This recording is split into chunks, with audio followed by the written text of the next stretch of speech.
ये सारी बातें जरा आपके नजरिए से। जी राजीव जी, मध्य प्रदेश भी बाकी है, अभी कुछ सीटें मध्य प्रदेश की हैं अगले जी चरण के लिए, 13 तारीख को जहां मतदान होना है। कुल मिलाकर आज तक का आकलन करें, यानी तीसरे चरण के मतदान के बाद तक, तो जो संकेत पहले और दूसरे चरण में मिल रहे थे वैसे ही आज भी मिले हैं शाम तक। और खास तौर से ये इसलिए महत्वपूर्ण है कि जैसा कि आपने कहा कि बहुत ज्यादा बड़ी संख्या पिछली बार यानी 2019 में इन सीटों में बीजेपी ने चुनाव जीता था। तो अगर देखा जाए, अगर इस तीसरे चरण के मतदान के बाद वो फैसला यथावत नहीं रहता जो 2019 में रहा था, तो भारतीय जनता पार्टी के लिए बड़ा झटका ये तीसरा चरण ही साबित होने वाला है।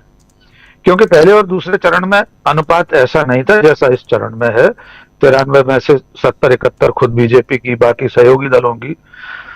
अब अगर राज्यवार हम आकलन करेंगे तो समझ में आएगा कि महाराष्ट्र, मध्य प्रदेश, गुजरात और ये सारे राज्य जिनमें आज मतदान हुआ है, उत्तर प्रदेश भी, वे सारी सीटें ज्यादातर वे थी जिनमें बीजेपी जीती थी, पर उनमें सबकी सब सीटों में बीजेपी जीतती हुई नहीं दिखाई दे रही। मध्य प्रदेश भी उसमें शामिल है।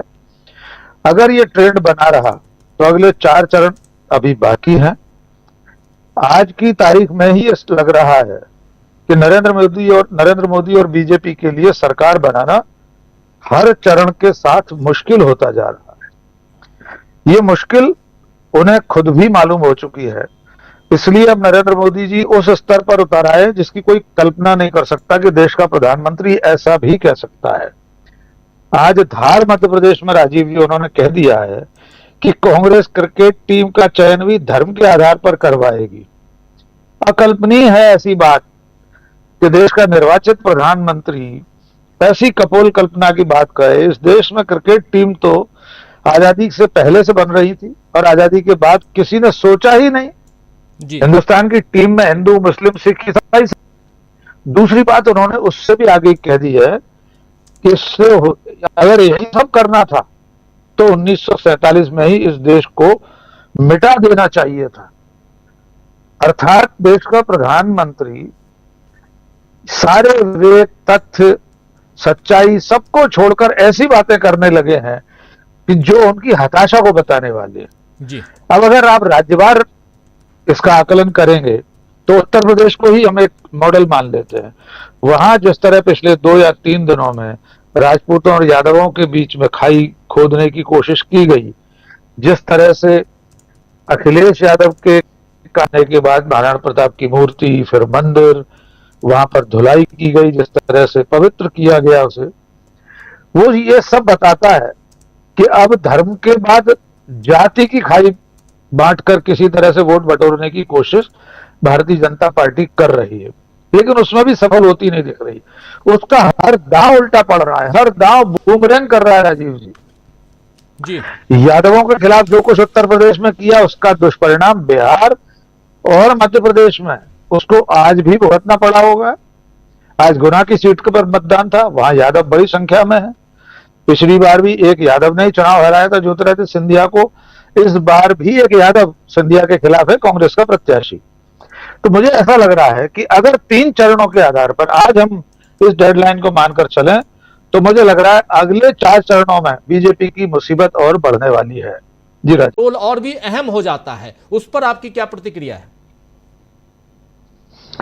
देखिए राजीव जी, पहले दोनों तीनों बिंदुओं की बात कर लें। जैसा कि आदरणीय श्रवण जी ने कहा, देखिए जो आर्थिक साम्राज्य में लिप्त रहने वाले लोग हैं, जो कारोबारी जगत है, वो बहुत तेजी से और बहुत पहले से आने वाले समय की पदचाप सुन लेता है। मुझे ऐसा लग रहा है कि इस अर्थ जगत जो है इस समय देश का, उसने ये समझ लिया है कि नरेंद्र मोदी विदा होने वाले हैं। उसका भरोसा उनमें से टूट गया है, इसलिए बाजार भी टूट रहा है। बाजार फिर कब उठेगा हम नहीं जानते अभी, लेकिन 2-3 और पैमाने जो अभी 2 लिटमस पेपर टेस्ट बताए अमलेंदु जी ने। एक तो प्रधानमंत्री का ये कहना कि ताला लग जाएगा उस पर, राम मंदिर पर, ये इतना आपत्तिजनक बयान है कि कायदे से, मैं पहले भी एक बार कह चुका हूं, प्रधानमंत्री पिछले जितने दिनों से जितने भाषण दे रहे हैं उस आधार पर उनका तो नामांकन ही निरस्त हो जाए, उनके प्रचार पर प्रतिबंध तो लगे ही। विधिवत कानून अपना काम करे, निर्वाचन आयोग अपना काम करे, आदर्श आचार संहिता अपना काम करे, तो उनका तो नामांकन भी खारिज हो सकता है। आईपीसी की धारा में उन पर मुकदमे थे 154A वगैरह के। आज भी वे मतदान केंद्र के 100 मीटर की परिधि में रोड शो कर रहे थे, चुनाव चिन्ह दिखा रहे थे। तो एक तो उनका भाषण भी ये लहरें गिनने का हमारे पास एक साधन है, बताता है कि उनकी घबराहट कितनी है।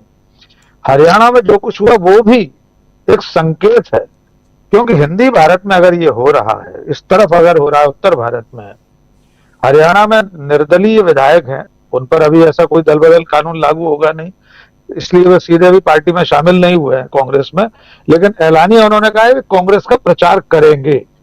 और जैसा कि आप कह रहे हैं कि अल्पमत में आ गई है सरकार, वो जो मुख्यमंत्री है उनका नाम भी याद नहीं रख पाए हम लोग, तब तक उनकी सरकार अल्पमत में आ गई। तो ये कुछ संकेत हैं जो बता रहे हैं कि बीजेपी की तरफ से लोगों का भरोसा टूट रहा है। अब आगे वाले चरणों की बात, अब तक जो कुछ होता आया वो आने वाले दिनों में और बढ़ेगा। यानी बीजेपी और नरेंद्र मोदी की तरफ से इस तरह की बातें, सांप्रदायिक उन्माद भड़काने की बातें, सांप्रदायिक ध्रुवीकरण करने की कोशिश मतदाताओं का, ये और तेजी आएगी इसमें। दुर्भाग्य यह है इस वक्त भारतीय जनता पार्टी का कि वो पार्टी पूरी तरह से एक व्यक्ति पर केंद्रित होकर रह गई। सिर्फ नरेंद्र मोदी के नाम पर चुनाव लड़ा जा रहा है। कल मैं एक चैनल पर था तो बीजेपी के प्रवक्ता कह रहे थे कि पूरी 400 या जितनी भी सीटों पर बीजेपी लड़ रही, मुझे तो संख्या भी नहीं मालूम, उस हर सीट पर नरेंद्र मोदी चुनाव लड़ रहे हैं। तो मैंने सहज रूप से पूछा, अगर उसमें से जितनी सीटों पर बीजेपी हारेगी, नरेंद्र मोदी की हार मानेंगे आप 4 जून को? तो उनके पास कोई उत्तर नहीं था। क्योंकि ब्रांड मोदी खतरे में है, ब्रांड मोदी दरक चुका है। उसकी जो इमेज 2019 में थी, 14 से 19 तक, 19 से 24 आते आते वो जो लार्जर देन लाइफ उनकी इमेज थी, वो आदमकद होकर रह गई है, बहुत छोटी हो गई, बहुत बौने हो गए हमारे देश के प्रधानमंत्री। कितने खेद की बात है। और यही बीजेपी को नुकसान कर रहा है। बीजेपी जिस भरोसे बैठी थी कि सिर्फ नरेंद्र मोदी के नाम पर चुनाव जीता जा सकता है, तो सिर्फ नरेंद्र मोदी के नाम पर चुनाव हारा भी जा सकता है। इन 3 चरणों का जो रुझान है, जो आप जैसे विद्वान बता रहे हैं, उसे देखकर ऐसा लग रहा है कि ये अगर टेम्पो बना रहा, ये गति बनी रही 4थे और 5वें चरण तक, तो 6वें और 7वें चरण में तो हथियार डाल देंगे वे धरती पर बैठ जाएंगे, मुझे लगता है वे मैदान छोड़ देंगे अगर ये गति बनी रही तो। और अब तक का रुझान ये बता रहा है कि जनता इस मूड को अब बनाए रखेगी, क्योंकि आज का मतदान ही तो सबसे ज्यादा बीजेपी सेंट्रिक था। 93 में से सबसे ज्यादा सीटें उनकी जीती हुई थी, उनके अपने प्रभाव क्षेत्र की सीटें थी। और वहां अगर वे पिछड़ रहे हैं तो 6वें 7वें चरण तक लगभग वे हार स्वीकार करने की स्थिति में होंगे, ऐसा मुझे लगता है राजीव जी। जी जी, बिल्कुल बिल्कुल। 6वां 7वां चरण तो